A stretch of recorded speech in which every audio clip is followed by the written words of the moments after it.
Hello, it's Scott Manley here, and today I'm looking at Alien Isolation, and I'm going to say right away this is not a game for kids, and this, by extension, this video is probably not for kids. The movie Alien is probably one of the finest pieces of horror media ever made. It gave me nightmares for years, and a game based on that, well, it's brutal and unforgiving and scary in places, although I'm not a person that gets scared by games. But I'm just going to play the Crew Expendable DLC. And the reason is because this is territory I'm familiar with. This is basically a recreation of a particular scene in the movie involving lots of sneaking around air ducts looking for a xenomorph. Whatever it was big and... You sure took him into the air shaft? Disappeared into one of the cooling ducts. My question is, it's using the air ducts to move around. You know, the primary air shaft may work to our advantage. We can lead it through, down to the main airlock. Who gets to go into the vent? Okay, so I gotta select which character I want. You'll notice all those voices. They were all performed by the original cast, Veronica Cartwright, Yaphet Kotto, and Tom Skerritt. Now, I'm figuring most people would be picking either Ellen Ripley or Dallas, because, well, for various reasons. I don't think anyone will be picking this guy, Parker, so I'm going to go with him. I can do this. Just tell me what I need to know.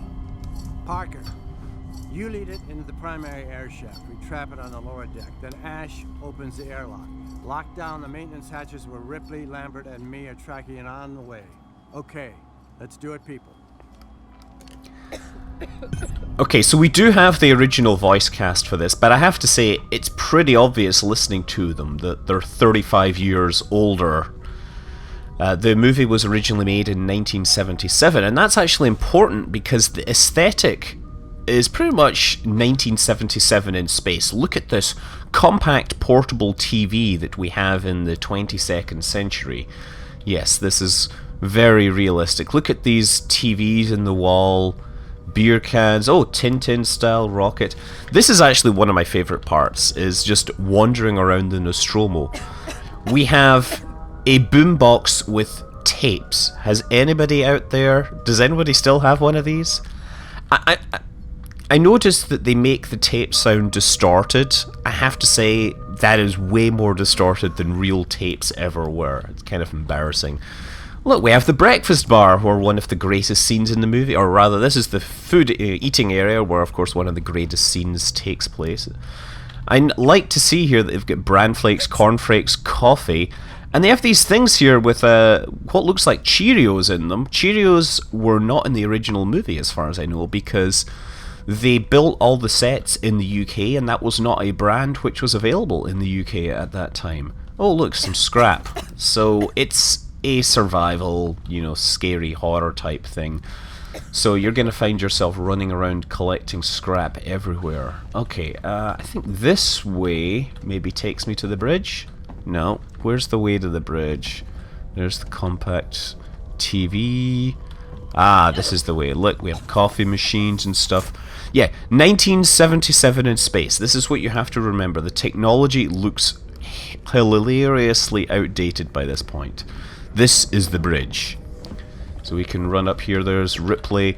They've got the outfits more or less copied from the original movie as well. A lot of the set design is at least in part aping the original movie, but we only got to see sets, so we didn't necessarily get to see everything. Nice windows out into space. This is a hauling vessel. It's pulling a refinery behind it that's refining a bunch of hydrocarbons, I believe, into usable products. This is where they would fly the ships, and you can see the really complicated displays and the keyboards that let them fly this giant nuclear powered spaceship. And over here we have one of the coolest parts of the ship. This is Mother. Mother is the ship's computer, and it is a 1977 ship's computer. Look at all these buttons, tiny displays. It's like it's kind of like Siri, but you typed in the questions, what are our chances, and it would reply unhelpfully, uncertain. We got an unexpected wake-up call. Unexpected wake-up call. Right. I spoke to So- Mother, and she's picked up a distress call, a repeating acoustical beacon from a nearby planetoid. Doesn't sound like any radio signal I've heard. As the suit's listing now, company rules say we check it out. Now I've got to go tell the crew. They already know something's up. Tell us how. So you'll notice the super high-tech tape machine. Once again, something that isn't really in use anymore. You have some physics bits and pieces here. And of course you have the spacesuits, which were designed by Mobius, comic artist. These look great, and if you follow Adam Savage, you'll see that at Comic-Con he was wearing one of these outfits, and he could last about 20 minutes in it before he had to get out of it because it was like literally gonna cook him. It was so hot. He was wearing an alien as well to hide his face a little. Yeah, so I'm just gonna pick up some stuff, take a run to the medical bay, get some ventilation. The alien is not on this level at this time. This is the medical bay, once again, where some other important scenes happen. This is Ash. Parker, certain you have everything you need, And he actually sounds more like his original self because he's not voiced by the original actor Ian Holm. Okay, medkit. There's... Oh, look. Everybody knows what that is. If you don't know what that is, then you should turn off this video and go and watch Alien, unless you're too young, in which case you should just turn off this video. Another important, relic from the movie. Look at those super high-tech displays here. Ultrasound and CAT scan, huh? Anesthesia monitors. This is truly the pinnacle of a 22nd century technology, huh? Okay. I also like these things. These were everywhere in the movie. I think they saw that it was being used on a spaceship, on a spacecraft that was going into orbit. And so they thought, oh yeah, we'll have that. Because we can find these. We can find these little bouncy things. Some bonding agents. I'm not getting my hardware just yet because it changes the way that the thing progresses. Okay, run over here. This is the hypersleep chamber, where of course the crew, they sleep on the long mission. It's supposed to take months and months, and that would be far too tedious to pay them full time, so they stick them in these hypersleep chambers, and they get to hang out and miss most of the problems, whatever. They only get woken up if there's a problem, and a problem happened. Nostromo has landed on the surface of the planetoid the acoustical beacon is transmitting from. Dallas, Kane, and Lambert are making preparations to approach the beacon on foot. Surface structure is basalt, with traces of rhyolite and probable lava overlays.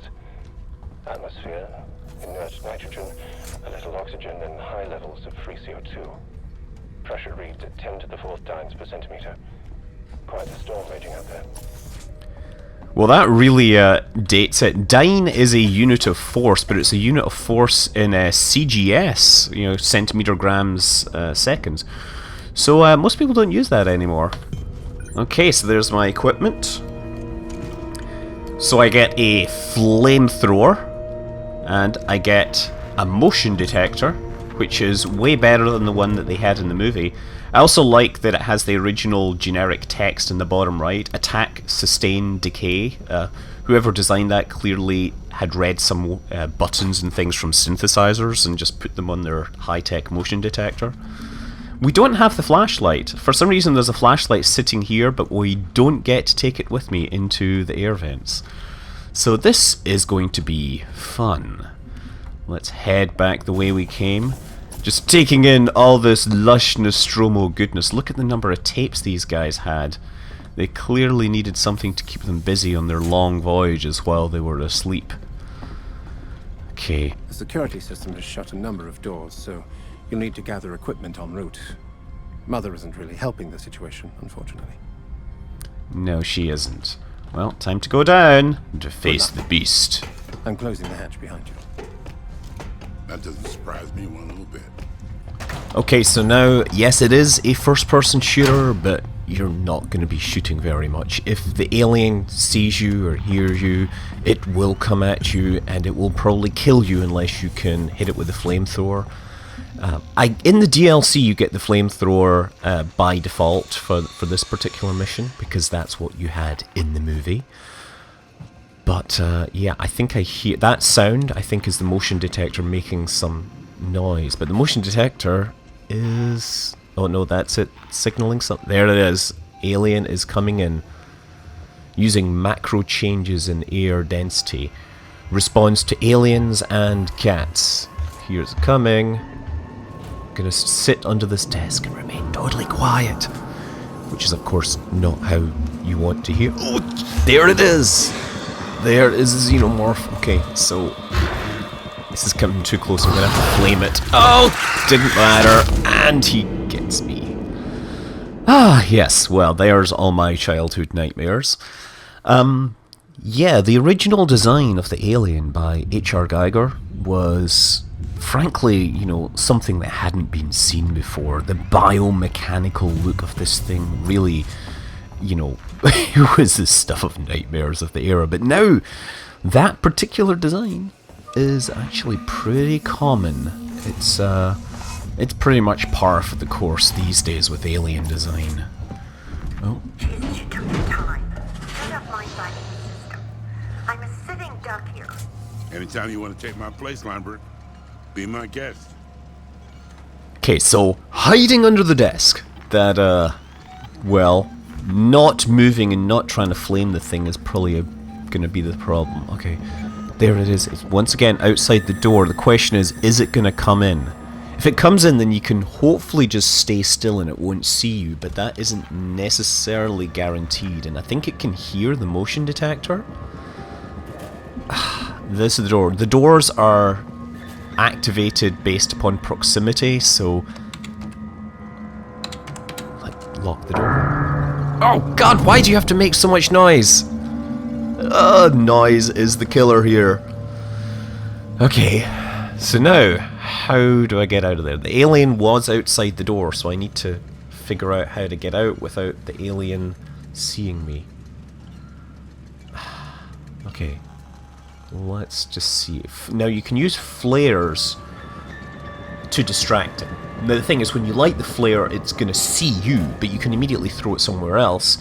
So you have to make sure that you light it when it can't see you. There it is, it's right outside the door. Not getting afraid at all. I am totally level-headed. This is just an AI in a game which is hunting me. An AI which is based on nightmares I had as a younger person. A younger me. There are only 2 movies that have ever given me nightmares. There was Alien and The Thing. And The Thing is another one you should see. I recommend seeing both Alien and The Thing, and don't go and find out about them beforehand. Certainly don't see the sequels, don't play the games. If there's a game about The Thing, I don't know. But don't play any of the Alien games until you know, until you've seen the original Alien with its, oh, here it comes. Ow, it's going that way! Let's sneak out there, hopefully before it sees us. Okay, down this way. Oh crap, it's turning around! It's turning around! And I'm gonna just kind of move this way. Oh, caught up in the... Oh, caught up in the door frame. Crap. Oh, it's coming in! Flamethrower! Oh! What the heck, I never even got the flamethrower off and he ran away or something. Well, let's get out of here! Let's make hay while we have sun, or some non-alien activity around. Can I come back up? I don't like being down here in the spaceship. Okay. The alien's coming! Ah! Oh, crap! Yeah, you see, this thing is gonna whack you. The question, I mean, yeah, I actually took damage. It's rare to actually take damage. Pretty much you die most of the time. Okay. I'm gonna turn that on and hopefully that'll distract the alien while I go elsewhere. Oh, I can hear alien moving around. I'm gonna hide under here. Just wait for him to kind of calm down and go away. And then I'll lock the hatch. I can hide in one of these lockers. Yeah, you can hide in the lockers, and the alien will sometimes catch you breathing. Let's reload my flamethrower.